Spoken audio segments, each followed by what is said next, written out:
I must relate a story which really just sums all this up for me, which was the most important bit of information I've ever been told in my life. So I was doing a drum clinic down in Southend. It was the first big drumming clinic I'd ever done in my life, and it was about 1,000 people in Southend with Simon Phillips. And Simon Phillips is an utter hero of mine. And when I came to actually do the show, I got really frightened. And I can remember going down to the side of the stage and looking at my little drum kit set up in front of Simon's huge drum kit, you know, with about 1,000 guys with Zildjian t-shirts all sat with their arms folded waiting for me to come out. And I started to, like I say, the intellectual bit started to kick in, and I thought, I can't do this, I can't do this, I won't be able to do this. What am I going to do? And I remember thinking I could just go out and just play and not do much. I thought, no, you haven't even got the option, it's a drum clinic, you've got to go out and play. What am I going to do? So I went over, there was no one backstage except me and Simon. We were just left in our two separate dressing rooms. So I went up and knocked on Simon's door and I said, Simon, he said, you all right? And I'd only just met him. And he's a legend, he's one of my favourite drummers. So he was really something for me to say, Simon, I'm a bit frightened, I don't know whether I can do this. And Simon turned around and said, I'm going to give you 3 pieces of advice. Right, I'm going to give you 3 pieces of advice. He goes, the big problem you've got is you're going out to play the drums. He said you shouldn't be going out to play the drums, you should be going out to play music.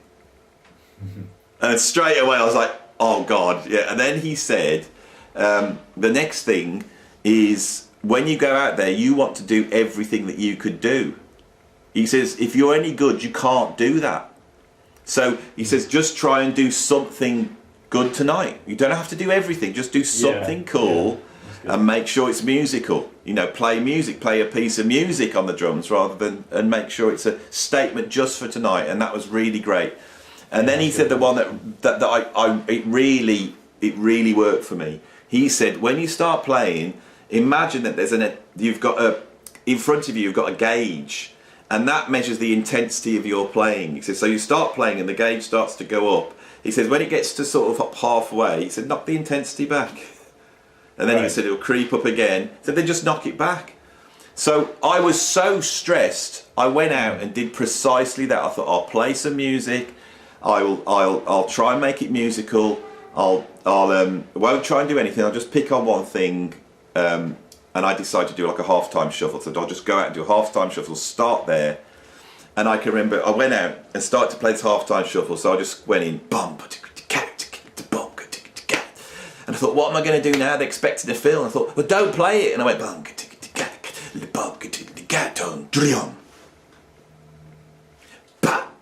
and at that point, they all started clapping. When I put that gap, they went, oh, yeah. So I did it again.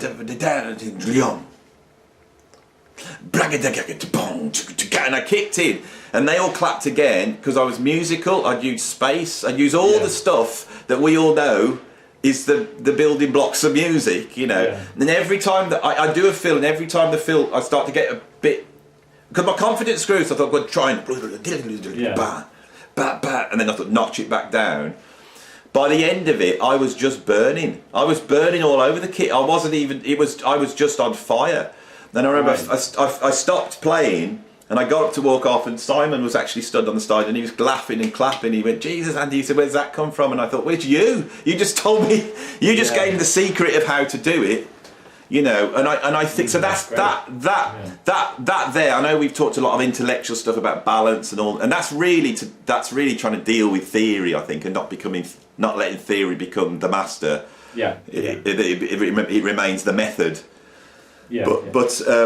There's an example of it in practice of how when you play an instrument, you know, just try and do within the confines of what you can do. Just try and, you know, go for that. And I can remember a producer once said to me, I was trying to do something in the studio and it wasn't going well, and he turned around to me and he said, "Look, Andy, if it's worth doing badly."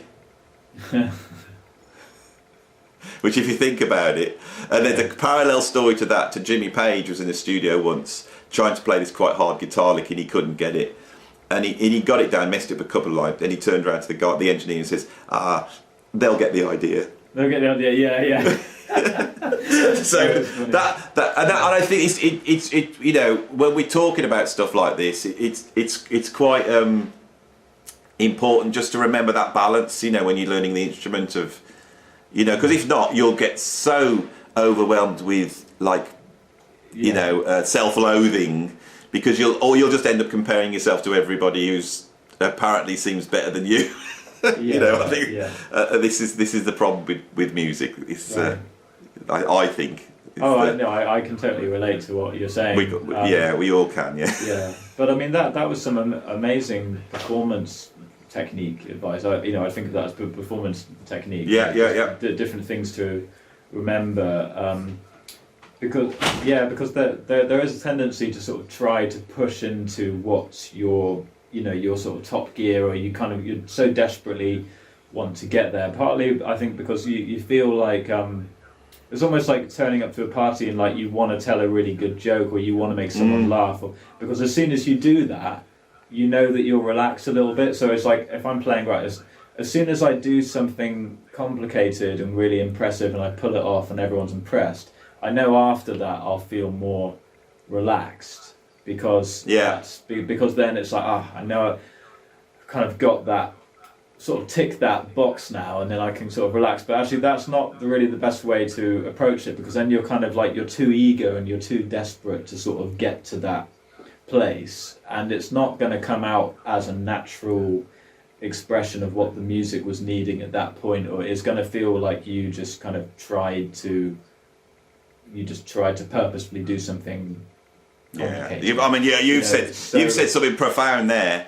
You know, it's not what the music needs at that point. Because I always say the music's often tugging like this, going, you need to do this right now, and you'll go, shut up, I need to look good, you go away. You know, this is the thing about being a musician the whole time.